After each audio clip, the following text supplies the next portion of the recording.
Rotarian doctor K ஸ்ரீனிவாசனின் இனிய தீபாவளி நல்வாழ்த்துக்கள். வடகிழக்கு பருவமழையை எதிர்கொள்ளும் வகையில் மின்சார வாரியம் சார்பில் தயார் நிலையில் வைக்கப்பட்டுள்ள பல்வேறு உபகரணங்களை மின்சாரத்துறை அமைச்சர் சிவசங்கர் பார்வையிட்டு செய்தியாளர்களை சந்தித்து வருகிறார். அந்த காட்சிகளை பார்ப்போம். மழையை முன்னிட்டு மின்வாரியம் தயார் நிலையில் இருக்க வேண்டும் என்று மாண்புமிகு தமிழ்நாடு முதலமைச்சர் அவர்கள் உத்தரவிட்டதன் அடிப்படையில் ஏற்கனவே அந்த பணிகளை தொடர்ந்திருந்தாலும் இன்றைக்கு இன்னும் அந்த பணிகளை கூர்மைப்படுத்துகின்ற விதத்தில் பணிகள் துவங்கியிருக்கிறது. சென்னை மயிலாப்பூரில் இருக்கின்ற ராதாகிருஷ்ணன் சாலையில் இருக்கின்ற மயிலாப்பூர் பண்டார சாலையில் நானும் மின்வாரிய தலைவர் மரியாதைக்குரிய டாக்டர் ராதாகிருஷ்ணன் ஐஏஎஸ் அவர்களும் ஆய்வு மேற்கொண்டோம். தேவையான அளவிற்கு மின்மாற்றிகள், காப்பு சாதனங்கள், மீட்டர்கள் எல்லாம் இருக்கிறதா என்பதை பரிசோதனை செய்திருக்கிறோம். அதேபோல மின்வாரிய தலைமையகத்தில் மின்னகத்தில் எவ்வளவு குறைகள் வருகின்றன, அதற்கான நடவடிக்கைகள் எப்படி எடுக்கப்படுகிறது என்பது குறித்தும் ஆய்வு மேற்கொண்டோம். அதேபோல எவ்வளவு மின்சார தேவை இருக்கிறது, எந்த வகையில் மின்சாரம் அனல் மின் எவ்வளவு வருகிறது, சூரிய சக்தி மின்னொலி எவ்வளவு வருகிறது என்பது குறித்தும் ஆய்வு மேற்கொள்ளப்பட்டிருக்கிறது. எனவே மாண்புமிகு தமிழ்நாடு முதலமைச்சர் அவர்களுடைய உத்தரவுப்படி இந்த பணிகளை எல்லாம் செய்வதற்கு வாரியத்தில் உள்ள அனைத்து நிலை அலுவலர்களுக்கும் அறிவுரை வழங்கப்பட்டிருக்கிறது. தேவையான நேரத்தில் எந்த நேரத்திலும் ஒரு போர்க்கால அடிப்படையில் பணியாற்றுவதற்கு தயார் நிலையில் இருக்க வேண்டும் என்று அறிவுரை வழங்கப்பட்டிருக்கிறது. காரணம், தாழ்வழுத்த காற்று மண்டலம் உருவாகின்ற சூழலில் அதனால் ஏதும் பாதிப்பு வந்தாலும் அவற்றையெல்லாம் உடனடியாக சரி செய்வதற்கு நடவடிக்கை எடுக்கப்பட்டிருக்கிறது. கடந்த 1/4/2025 முதல் 18/10/2025 வரை மாண்புமிகு முதலமைச்சர் அவர்கள் அறிவுரைப்படி சிறப்பு பராமரிப்பு பணி நடைபெற்றது. அதில் 11,87,000 சிறப்பு பராமரிப்பு பணிகள் நடைபெற்றிருக்கின்றன.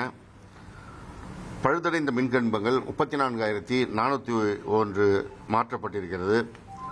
தாழ்வாக செல்கின்ற மின்கம்பிகளை மாற்றி அமைக்க வேண்டும் என்ற அந்த கோரிக்கைகள் 58,264 இடங்களில் நிறைவேற்றப்பட்டிருக்கிறது. மின்பாதை கம்பிகள் 1,243 கிலோமீட்டர் அளவிற்கு புதிதாக மாற்றப்பட்டிருக்கிறது. துணை மின் நிலையங்களில் 2,464 முறை மின் பராமரிப்பு பணிகள் நடைபெற்றிருக்கிறது. சென்னை மற்றும் அதன் சுற்றுப்புற பகுதிகளில் இதுவரை 2,303 பில்லர் பாக்ஸுகள் தரைமட்டத்திலிருந்து 1 மீட்டர் உயரத்திற்கு உயர்த்தப்பட்டிருக்கின்றன. கடந்த 4 ஆண்டுகளில் இதுவரை 9,544 பில்லர் பெட்டிகள் உயர்த்தப்பட்டிருக்கின்றன. அதேபோல மழைக்காலத்தின் முன்னெச்சரிக்கை நடவடிக்கையாக ஆபத்து நிலையில் பூமிக்கு வெளியில் புதைவிட கம்பிகள் இணைப்புகளை சுமார் 3,418 எண்ணிக்கையில் சரி செய்யப்பட்டிருக்கிறது.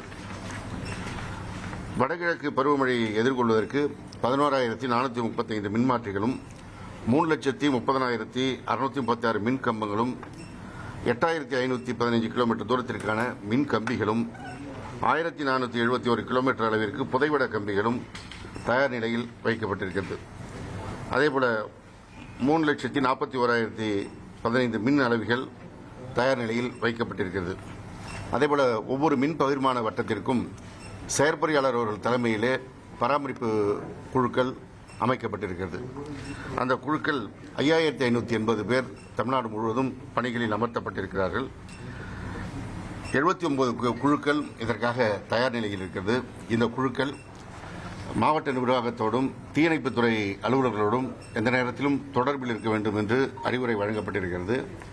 எந்த பகுதியில் எந்த புகார் வந்தாலும் அவற்றை உடனடியாக தீர்ப்பதற்கு நடவடிக்கை எடுக்க அவர்கள் தயார் நிலையில் இருக்க வேண்டும்.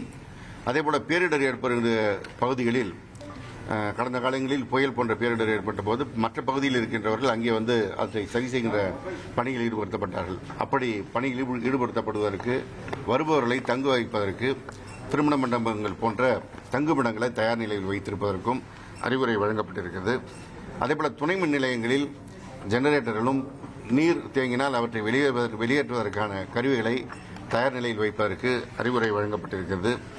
வாரியத்தினுடைய வாகனங்கள் எந்த நேரத்திலும் தயார் நிலையில் இருப்பதற்கு ஏற்ப செப்பனிடப்பட்டு மின்பொருள் அதற்கான எரிபொருள் நிரப்பப்பட்டு தயார் நிலையில் வைக்க அறிவுரை வழங்கப்பட்டிருக்கிறது. அதேபோல மின்தடங்கள் ஏற்பட்டால் உடனடியாக மருத்துவமனைகளுக்கு அந்த பிரச்சனையை சரி செய்து கொடுப்பதற்கு நடவடிக்கை எடுக்கப்பட்டிருக்கிறது. அது மாத்திரமில்லாமல் குடிநீர் இணைப்புகள், அரசு அலுவலகங்கள், வங்கிகள், மொபைல் டவர்கள் ஆகியவற்றிற்கு முன்னுரிமை அடிப்படையில் உடனடியாக மின்சாரம் வழங்குவதற்கு நடவடிக்கை எடுக்க அறிவுரை வழங்கப்பட்டிருக்கிறது. காற்றுடன் கூடிய மழை இருக்கின்ற நேரத்தில் மிக தாழ்வான பகுதியில் மின்கம்பிகள் அறுந்தால் அவற்றை உடனடியாக சரி செய்வதற்கு, விபத்து ஏற்படாமல் தடுப்பதற்கு நடவடிக்கை மேற்கொள்ள அறிவுரை வழங்கப்பட்டிருக்கிறது. வடகிழக்கு பருவமழையை எதிர்கொள்ளும் வகையில் மின்சார வாரியம் சார்பில் தயார் நிலையில் வைக்கப்பட்டிருக்கக்கூடிய பல்வேறு உபகரணங்களை மின்சாரத்துறை அமைச்சர் சிவசங்கர் பார்வையிட்ட பிறகு செய்தியாளர்களை சந்தித்தார். அவர் பேசிய காட்சிகளை பார்த்தோம் நாம். Rotarian doctor K. ஸ்ரீனிவாசனின் இனிய தீபாவளி நல்வாழ்த்துக்கள்.